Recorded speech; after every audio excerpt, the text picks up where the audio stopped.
Alors pour avoir vraiment beaucoup de détails, alors beaucoup trop de particules par seconde, il faut vraiment garder des valeurs assez basses pour avoir du détail en dessous, pour avoir vraiment plusieurs couches de fumée qui se superposent.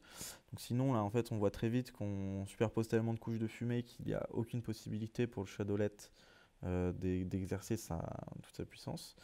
On va chercher quelque chose d'à peu près comme ceci. Un peu de directional spread, car la fumée s'étend au fur et à mesure qu'elle doit s'envoler. Voilà, typiquement. Là, on devient pas mal.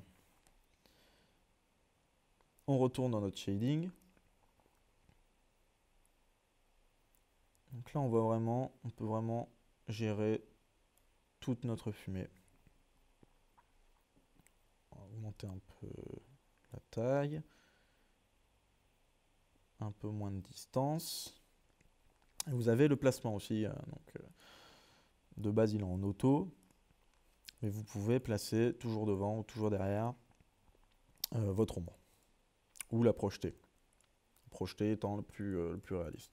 Moi, je reste en auto la plupart du temps, car il gère vachement bien les différents systèmes de particules. Donc là, on voit que nos petits nuages s'effacent un peu rapidement. Donc on peut augmenter un peu leur taille et les faire diminuer dans le temps. Dans Size over Life. Donc on a tous nos paramètres dans cette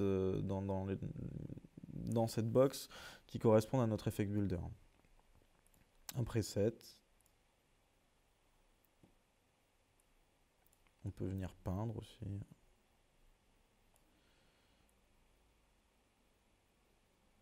Voilà. Donc on a notre fumée qui s'envole et s'évapore. Voilà pour le shading sur Particular. Vous savez maintenant à la fois faire interagir les particules entre elles en termes d'ombre et de lumière, mais aussi intégrer les light after à votre workflow Particular.